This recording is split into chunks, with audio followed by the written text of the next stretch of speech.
Welcome to the Ingress Insights podcast, hosted by Pokemon Trainer Jay. Ingress Insights is a podcast about the Niantic game Ingress. Listen each week for the latest news, updates and rumours. Let us know your thoughts by leaving a voice message or emailing us at the links in the show notes.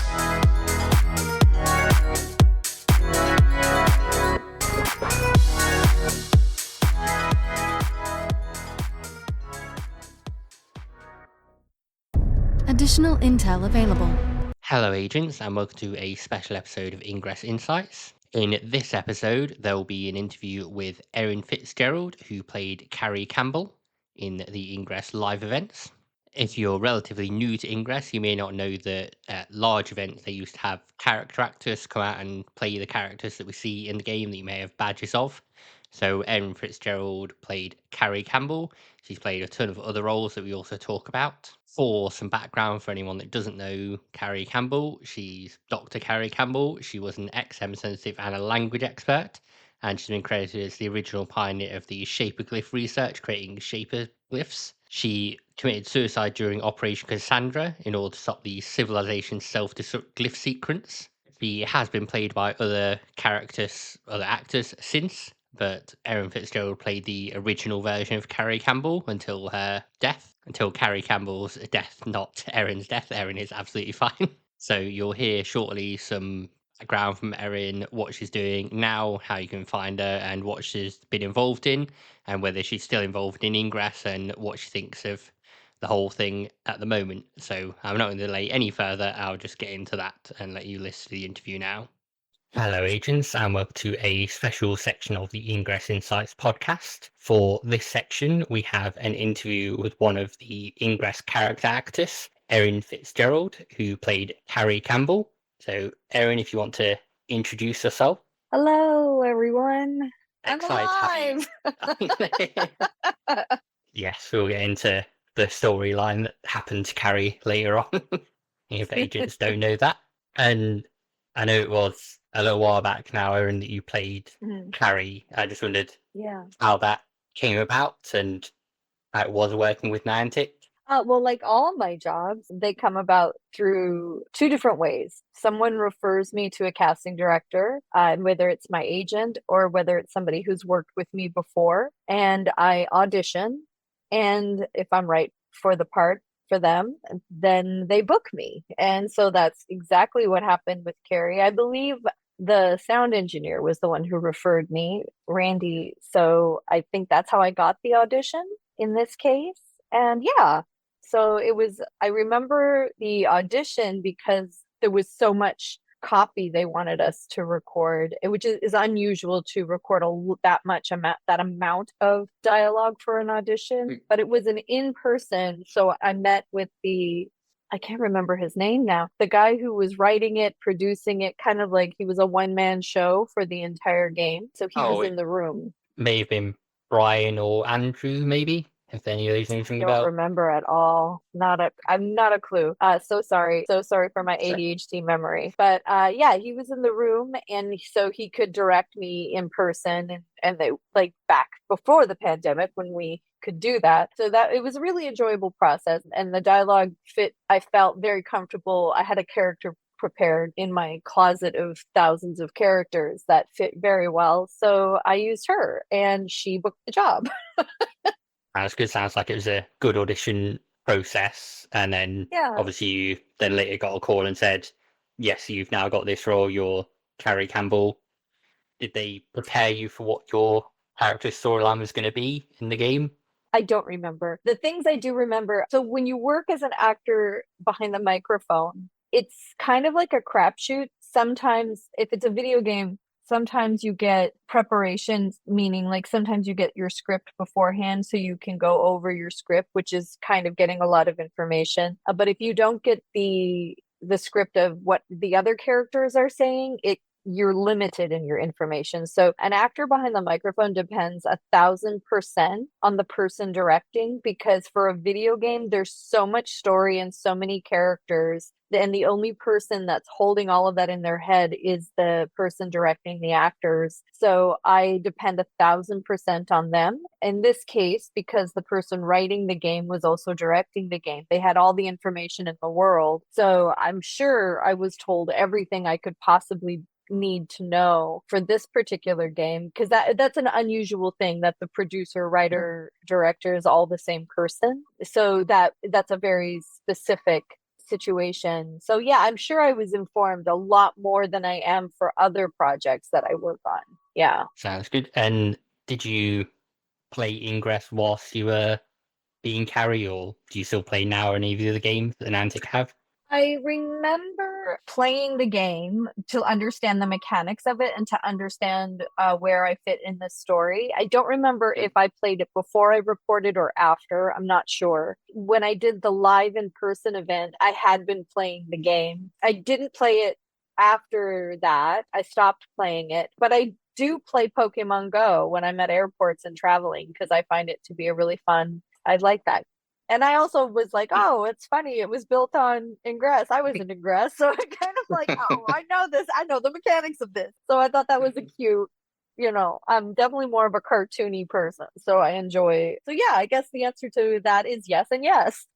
Cool. Yes. It's obviously, Pokemon Go, like you said, being built up on Ingress, and they've got various other games like Monster Hunter and everything now as well. So more and more being expanded from just starting from Ingress. GG. And in the storyline for Harry, your character's credited as creating the glyphs that players use to get more items. So when agents do a hack on a portal similar to like a spin on a Pokestop, they'll draw certain symbols and get more items or get more time to input more symbols. And like I said, because Carrie's creator is creating them, did you make any suggestions about what they could be, or were they already set in stone? Oh, I promise you, we did not. It was not a collaborative effort. It was very much, I was told what it was, and there was no room for, suggestion. But what I did like, I got really into, because just Erin, I'm really interested in linguistics, and I loved I just have it's a special interest for sure for me. And I loved how Carrie was so passionate about wanting to communicate with other life forms and trying to find that way of, like, I just loved her passion for putting the puzzle pieces together and wanting to kind of solve the puzzle of communication, and that communication was key. I really resonated with that. And yeah, I really thought that was such a great, I thought it was just so well put together, like who she was, how she was, and her importance in terms of figuring this whole experience out. Yeah, sounds like a quite well-rounded, well-thought-out character. Yeah, he did a great job. And you talked about your kind of style behind the mic, and you were also at live events. So how did you find interacting with players whilst still having to be Carrie all the time at the event? As an actor, I have done a lot of live theater performances, and some of which have been interactive with audience members in that way, like Tony and Tina's wedding, Tina and Tony's wedding. I did that all throughout the 90s. And it's kind of the same thing, where you have certain moments in the story that you have to hit, but everything else between you and the audience is a free-for-all. And as long as you're staying in care, and I love that kind of acting. I love that style, because first of all, you're on your toes. It's a form of improv. It's basically, you have to drop so deeply into your character that you're walking, talking, thinking, breathing as them. And as any actor knows, I mean, when you take acting classes, that's all you practice, is that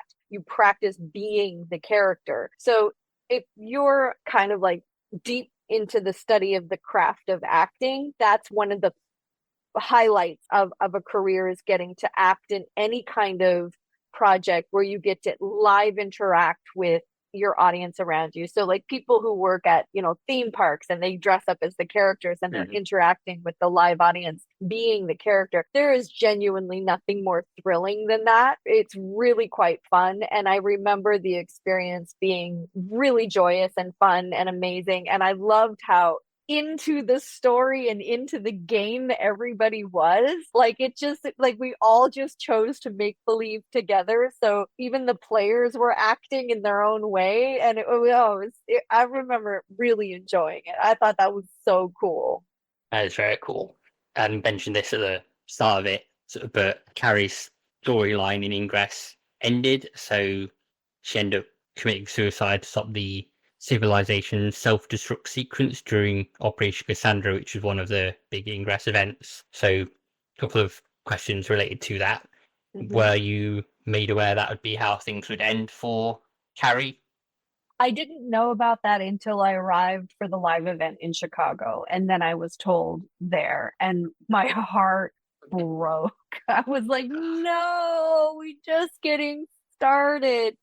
But I understood that it was important for this story. So yeah, it was very short notice. And then as an actor, when you realize like, oh, that means the job is done. Oh, snap. Yeah. It's a little bit of a grieving process because I was just getting so into it. I was getting deep into her storyline and her process, and I was getting deep into her, and for it to be cut short, it was a little disappointing, but I understand the importance of it for furthering the story.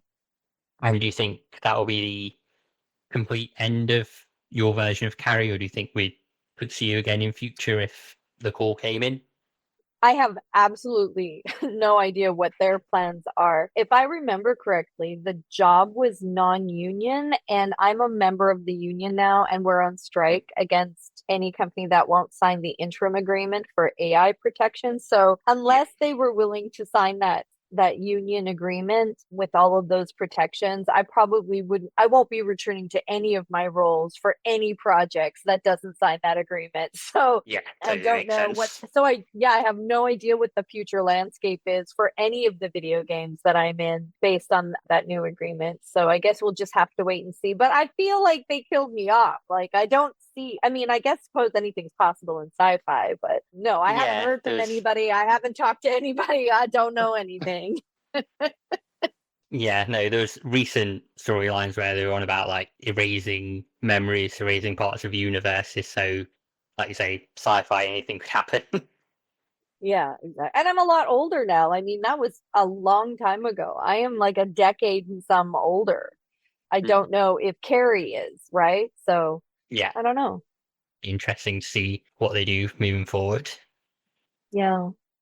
I think we touched on this briefly before. So in Ingress, generally they move like timelines and world lines. So your version of Carrie is the 1218 universe version, and there's been new versions of Carrie Campbell on other badges and other events. I don't think there's been any character actors at events. I think they've just been on badges, and obviously actors have had their faces used for those. And you said you've not really kept up with the Ingress storyline recently. No, I am not. Sorry. It's very complicated sometimes, so I don't blame you at all. Well, my job is my job, and unless they're paying me, no. Yeah. And you mentioned obviously the live events, you all had fun interacting with the players and everyone else. Do you keep in contact with any of the other character actors at all, or see them in other jobs? A lot of the other actors, like, we're all in the same work all the time together. But since the pandemic, the entire work landscape has changed. We don't see each other in person at all anymore. So the only way that I bump into coworkers now is generally through like conventions, or it's just a rarity now to bump in. Like, I might see somebody's name on a call sheet. Like me and Karen Strassman, we did a signing for Monster High recently. So that was the first time I'd seen Karen since before the pandemic. Before, we used to bump into each other at work all the time. Now it's rarer because everybody's so isolated, because you got to keep actors healthy, right? And so when we're behind microphones or in the room together, if somebody's picked up a virus or a bacteria, then it takes down the entire cast. It's just not safe for us to be recording in the same space anymore, sadly. No, makes sense. No problem. So I've got a couple of community questions to go through. We may have already covered some of them. Mm-hmm. So when you're playing Carrie or indeed any character, how much prep work is there that goes into portraying that character? And like say, with the acting classes being Carrie, kind of leaving Erin behind whilst you're in that role. Well, yeah, I've been an actor for over 30 years, so I love characters. I create characters all the time. I have characters constantly waiting to get used in projects. And in this case, I already had a character that I used to audition with for Carrie. So she was already well known. So all I had to do was swap out the backstory and her relationships and all of that.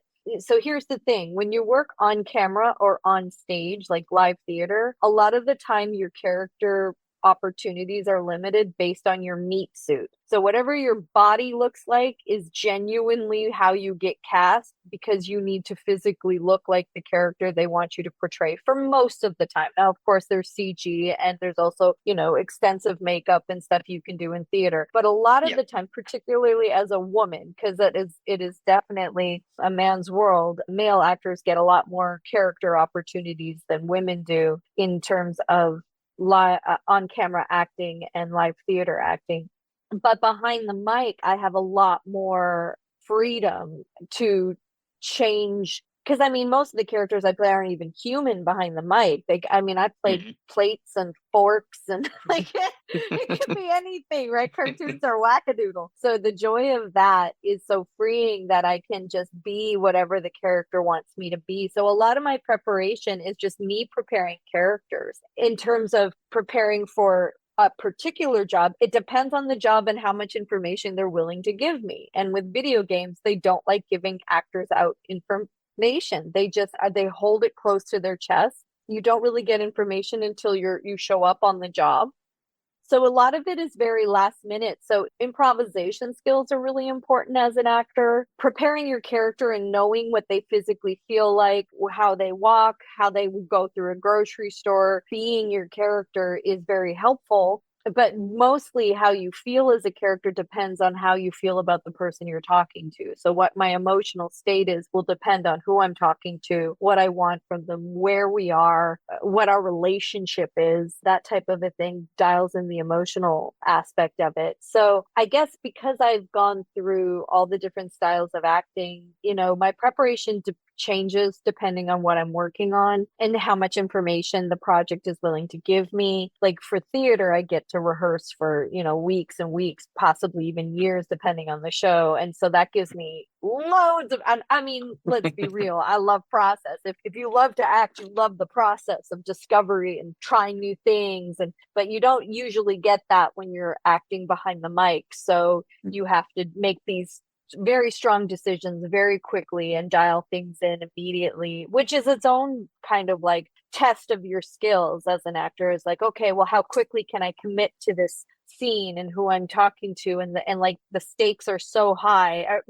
Almost every video game is life and death, right? So everything is life and death all the time.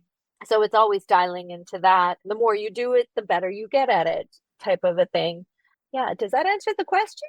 So I was just thinking, it must be difficult when you're behind the mic. I know you've been doing it for a little while now, but when you don't have the other person to bounce off, like you said, you don't know necessarily what Correct. the relationship is. Correct. It is. So you have to depend on the director. There's nothing better than getting to be with another actor. What if I can see the actor and I can hear the actor, then they're just naturally going to make me feel some kind of way based on how they are feeling. So just feeling what they're feeling, and then I respond to it, because acting is mostly reacting off of the other person. But when you're not given the other person or even the other lines, a lot of the time I have no idea who I'm talking to and what they're saying back to me. A director has to fill that in. A director has to tell me, this is the scene, this is who you're talking to, you're having a conversation about this is how they're making you feel. Most of acting behind the mic, when you're by yourself in the booth, is in your creative imagination. You have to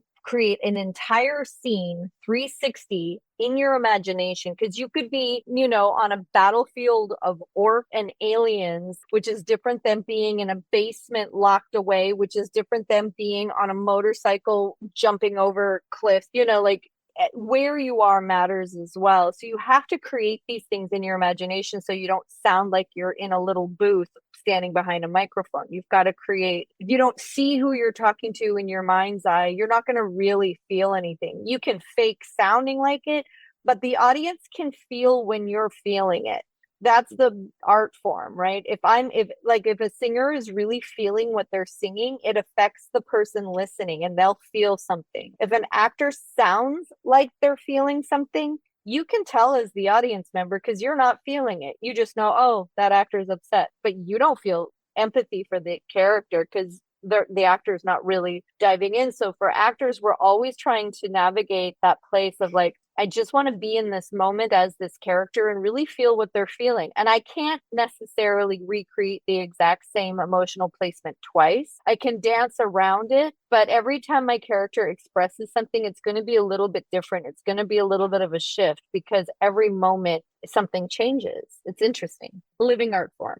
And then one of the community questions I've got here is something something you may not know, but they noted, good to know some Niantic research is still kicking. Rumor was died after the glyph sequence as we discussed. If you have access to a scanner, do you think you could complete a glyph hack on a portal? But as I said, I don't think you've got Ingress on your phone at the minute, so no, but I'm going to say yes, absolutely, no problem. Cakewalk. If I'm Carrie, I could. Yes. If I'm Carrie, I could. She could do anything. She was a genius. This next community question is probably something we've covered briefly as well, but they said that something they wondered is how actors of characters Ingress prepare for an acting role where you've got to improv on the fly, talk to agents who might know even more about the story than you do. And when you're playing Carrie, how you manage the different styles. So we've touched on those like at live events, behind the mic, on stage. Yeah, the thing with Carrie was it really wasn't a shift for her. Like being Carrie behind the mic was exactly the same as being Carrie in person because she looked like me. Because she was looking, it would have been really different if she was like a 10-foot ogre with big teeth. That would have been difficult to go from behind the mic to in person, because in person I would have had to actually put on costume and all sorts of stuff. That would have been a huge transition. But because Carrie just was me, like in terms of this, she was in my natural vocal placement and her body was represented by my body at the time, which was very different than my body today. So it was an effortless transition that the preparation to be around people who knew the game. I remember that's why I did play the game. Like I couldn't not know what people were talking about. I played the game and I know that I was prepared to be able to answer any question that I could. And any question I couldn't answer, I just used very clever acting techniques to change the conversation. Involve like giving a vague answer or highlighting something else? No, I would never give a vague answer, because then then the player would double down and, no, vague answers don't work. What I would do is passionately change the subject or go a little bit parallel somewhere else and bring the player with me. Like my goal was to sweep them up in my experience as Carrie so that we weren't just standing around asking questions.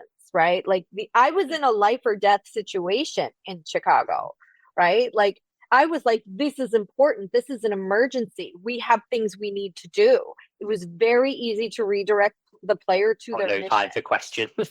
Exactly. Like, let's focus on this. Like, that's a great question, but this is what we need to do right now. Makes sense. Script. And then just moving on a bit now, past Ingress, I know you've done a large variety of roles. This on your website, Wikipedia, is almost endless. So what's been your favourite role that wasn't Carrie? So far, obviously. It's so hard. That is so difficult. Are we talking video games? Can we be more specific? Like whatever comes to mind when I've said favourite role, I suppose. Well then, okay, I've got like 30 characters who jump up and go, I'm your favorite. because they are my favorite when I'm being them. Every character I have is my favorite when I'm being them because they tickle different sides of my curiosity. I mean, there isn't a character I have been that I haven't fallen madly in love with. So I can speak on characters that the public have fallen in love with that I get contacted the most for. I get contacted a lot for my characters Junko and Genocide Jack and Danganronpa, Chie Satonaka in Persona 4 Golden series onward, Ural from World of Warcraft, and actually a number of characters that I've played from World of Warcraft over the years. Sona and Jana from League of Legends get a lot of attention. Trisha and Erica from the game Catherine on all of the iterations moving forward.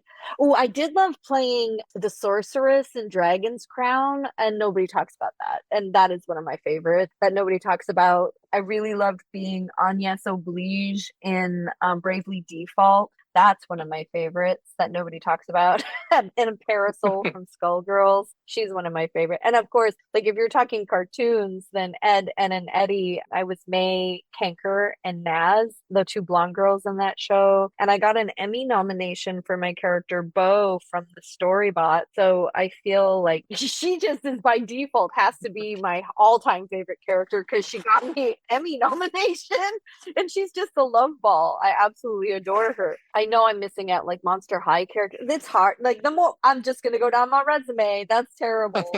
But I love all of them. I really do. I love all of them. Yeah. Thank you for asking. Yeah. Was there any on that list that you recognize that you enjoy other than Carrie? So I was a kid when Ed and Eddie was on, so I watched that quite a lot. Hey. So Oh, I love it. You know what? If you're in the UK, I was on a series that only played on Cartoon Network UK. It was called Fat Dog Mendoza, and I played a character named Piranha May Hoover, the little girl with pigtails.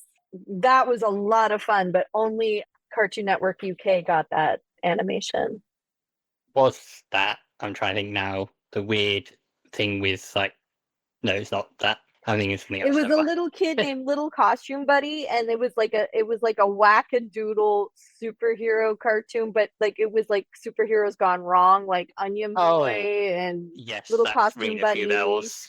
And and I was the little girl that would be really, really shy and quiet, and then she was bloodthirsty. So she'd go from 0 to 1,000 when there was fighting. She loved to fight. Yes, she was cute. Yes, that's how Cartoon Network did this whole Toonami thing. I think it was on that, and I remember that being the same kind of time. I love that cartoon. That was fun.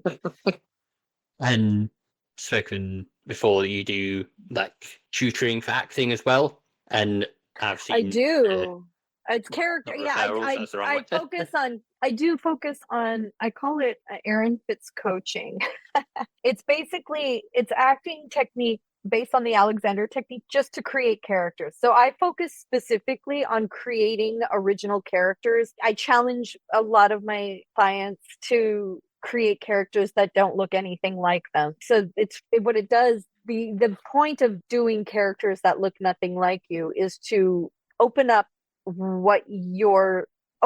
and kind of destroy the limitations you put on yourself as an actor or the limitations that casting people put on you. So if you're doing a lot of on-camera work and theater work and everybody's casting you based on what you look like, doing character acting exercises where you can be characters that look nothing like you is so freeing because you realize that the characters live in your imagination and genuinely have nothing to do with your appearance. And those are the kinds of characters that work in video games and cartoons, right? You don't have to look like your character. So this is important for a lot of neurodivergent actors and disabled actors, because if you're disabled and you're getting, pigeonholed in characters that are within the limitations of your physical situation, it's very frustrating. So you want to be able to, expand outside of that, and you have the capacity. And it's just a good reminder, because for me, my mission statement with the private one-on-one coaching is for me to reconnect actors to why they're doing this in the first place, which isn't about booking jobs. Like, we don't act because we want to book jobs. We act because we have characters that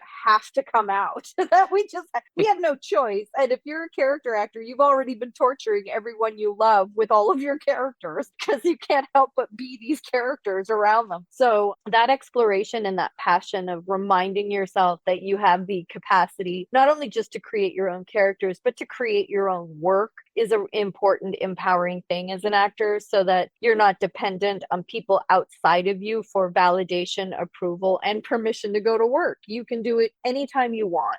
Yeah, that sounds great. I thought where you were initially going when you said you have characters who do nothing, I think you're going to say that they need to come out of your head and be expressed, and going down that kind of route. Yeah, absolutely. Mm-hmm. And then if someone does want to contact you for the one-on-one sessions, are they best going to your website, or is there another way they could reach out? Yeah, my website's the best way. Erin Fitz, ErinFitzVO.com. You'll see a little section that says Erin Fitz Coaching, and my schedule is on there, and you can just book a session if you want to play. And you can share a session with up to 2 friends as well. I've been doing that a lot lately to help with people's pocketbooks. So if 3 people want to share one session, and one person pays for it, but the 3 people can be in the class, so they can split up the cost of that any way they want amongst each other. I've been doing that a lot now. Okay, I suppose it might make people more comfortable as well if they're not doing it one-on-one, if they've got a friend there with them doing it can just be ridiculous and silly, right? Like, because the whole point is that it should be ridiculous and silly. Come on, we're playing make-believe. If it's not ridiculous and silly, what are we doing? It's basically what you did when you were 5 years old. We're just trying to get the grown-up out of the way so you can get back to the playing. Absolutely. I'll put your website in the show notes as well, so people can very kind. Thank you. See all the details there. Is there anything you want to say as like a last point to the Ingress players that will be listening? Thank you for all of your support, and thanks for being kind to Carrie Campbell. Great. Thanks for listening, agents. I'll get on to the next section now, and thank you once again, Erin, for joining us. Thank you so much. Thank you for listening, agents. Hope you enjoyed listening to the interview, and hope found the questions and answers insightful. Hopefully I'll be speaking to further Ingress character actors, people on the animation, various Ingress connected people in the future.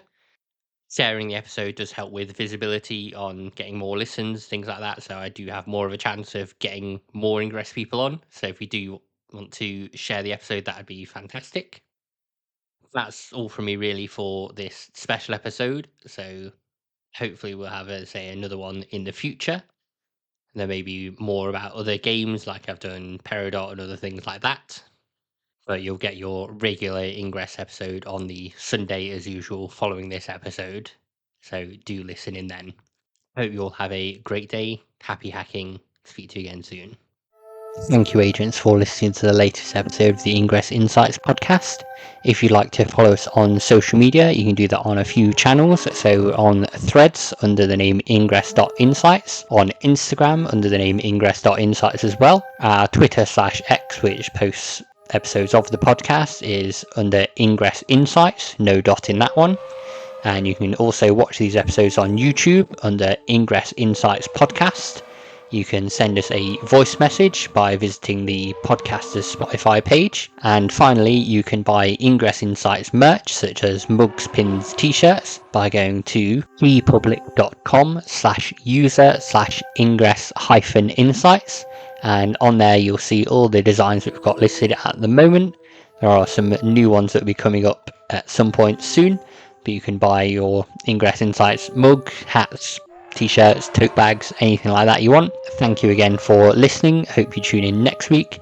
If you do like the show, please do rate it on the podcast service you're listening to. I look forward to speaking with you all about Ingress again. Intel package transferred.